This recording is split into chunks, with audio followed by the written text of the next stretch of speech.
Underdog Collectibles is an online shop run for collectors by collectors. Join them every Sunday, Tuesday, and Thursday night as they break new products, talk sports, and hopefully you'll pull a great hit to add to your collection. Visit them at www.udogcollect.com and tell them WaxPackHero sent you. Remember, always bet on the underdog.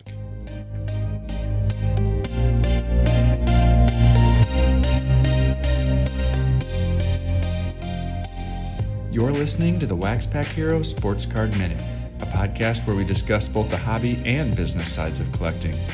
I'm your host, Mike Sommer, and I want to help you buy, sell, and trade your way into a collection you'll love.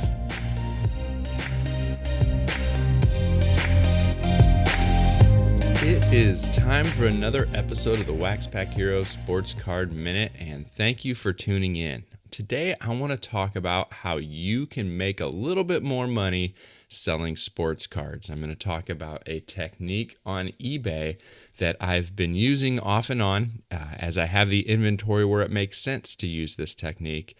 And it's something that's added a little extra revenue and saved me some expenses at the same time. And we'll talk about that in a little bit.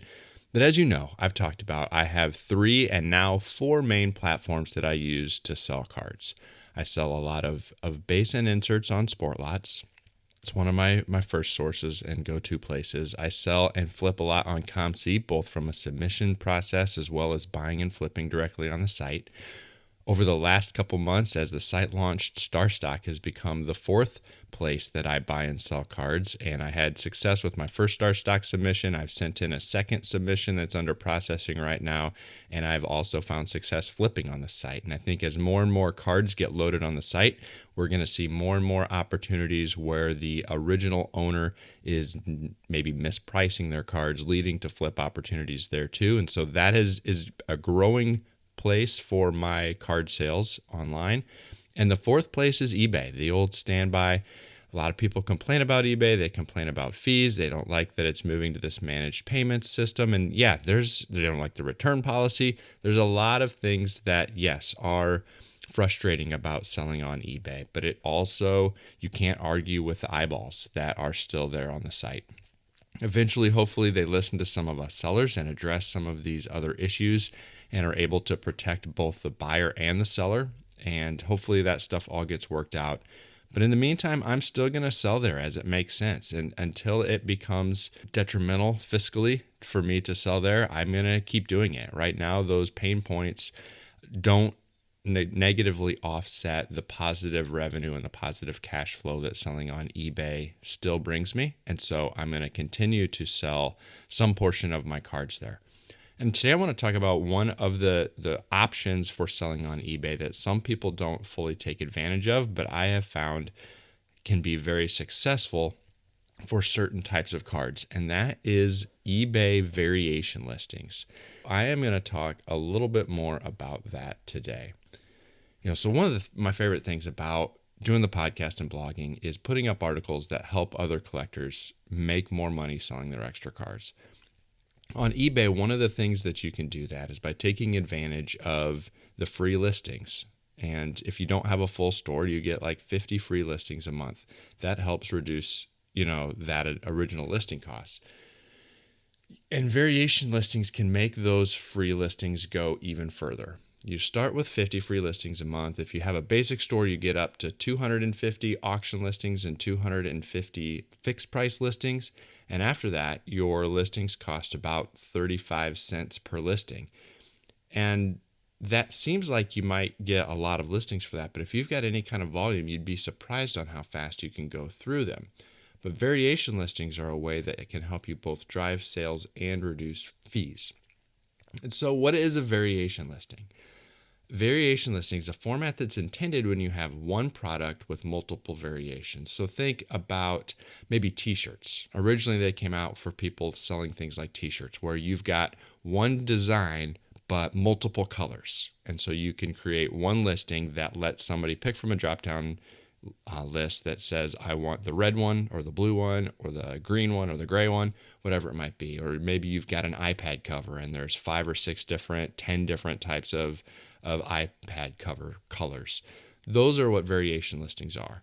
The thing is that you can do this same thing for sports cards, especially when you've got multiple cards from the same set or the same insert set, something like that. That is one of the primary ways to do that.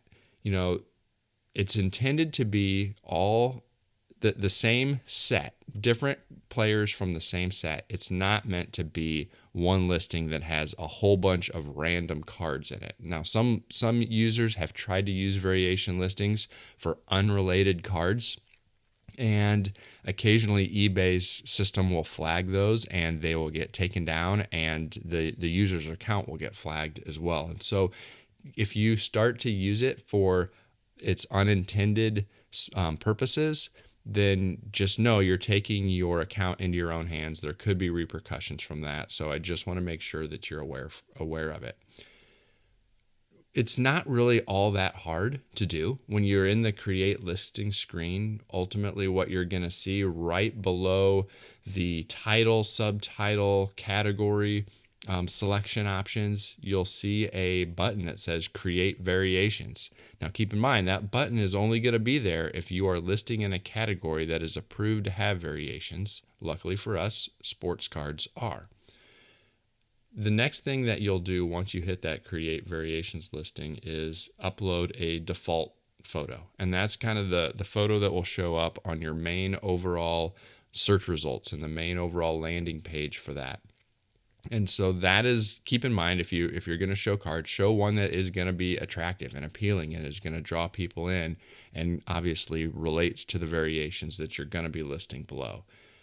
Once you've got that set up, you go into your variations section, you have the option to upload variation photos as well within the card attributes. And I always put a photo of each of the cards that I am going to be putting in as a variation. It really helps identify for that buyer what they're actually going to get. You're also going to update the quantity that you have for each card, the attributes or the name that you're going to put for each card. I usually put a card number and a name in that section. I want to make it as clear as possible, so when that person selects that card from the drop-down menu that they're going to see the picture of the card, they're going to see the card number, and they're going to see the player's name. I want to make it as clear as possible for them. And the last thing that you're going to update is the price. And you can have an independent quantity for each of your variations, and you can have an independent price for each of your variations. And as they select those and add them to their cart, the system is going to handle all of the pricing for you, and it's going to handle adjusting your quantities for you as they make that purchase. If you want to see kind of a step-by-step process on how you go about setting up these variation listings, I also have a blog post on the topic at WaxPackHero.com. You can search WaxPackHero eBay variation listings in Google, and it'll take you right there if you don't want to search for it directly on the site. I'm also going to put a link to that article in the show notes section, so you can link directly from there as well. It does take a little extra time to set up these eBay variation listings, because when you think about it, you're doing some of the work for 10, 20, 30, 50, 100 different items. And so there is a little extra setup work that goes into setting these up. And so some people say, is it worth it? Because there is a time investment involved in setting up a variation listing. But personally, I think that it is, because it not only saves you additional listing fees or lets you get more cards listed for the same amount of listings that you've got in your free listings or in your eBay store, but it also can help drive more sales. I found a lot of success from maybe set builders who go down my list and pick out multiple options from the same set, and so they're able to buy multiple things at once from the same seller. It makes it more convenient for them, take advantage of combined shipping and all of those types of options. And so I have seen additional sales from that as well. So not only can you get more cards listed without having to pay additional listing fees, but it can also drive more repeat business or bundled purchases from the same buyer, which is good in the long run, saving on shipping fees for both you as the seller and them as the buyer. So personally, I really think that it is worth it. What have I used it for? I've used it for various insert sets. I've used it for some of the MSA discs that have come from the same set. And one of the first things I ever used it for was the Fun Foods pins. And I created a big variation listing with 150 or whatever different pins in it. And that let me get all of those pins up at once for somebody to go through. And that especially is one of those situations where people have checked off a whole bunch of those different pins all at once, all from that same variation listings. So I would invite you to check out and consider using variation listings if you want to boost your sales on eBay. And so again, check out WaxPackHero.com for the article that I've got on that topic if you want to see the step-by-step guide. If you've got any other clarifying questions, feel free to reach out to me. I would love to answer them and help you out the best that I can. I want to give a shout out to DB79 Falcons, who left a 5-star review on Apple Podcast. Dan B., I really appreciate those kind words. Thanks for giving me that feedback. And I would appreciate it if you would leave me a review on your favorite podcast app of choice. I like to hear what you like. I like to hear what you don't like. It helps me become a better podcaster and make sure that I've got helpful content for all of you. I would also appreciate if you reached out and sent me an email, waxpackhero@gmail.com. Follow me on Twitter @TheMikeSummer. Let me know what you think, and check me out on TikTok as well, WaxPackHero on TikTok. I like to have a little more fun on that platform and just have a good time with the other card collecting community members there as well. Anyway, thank you for tuning in. That's all I've got for you today. Let me know if you've got any questions about using variation listings on eBay, and I will talk to you soon.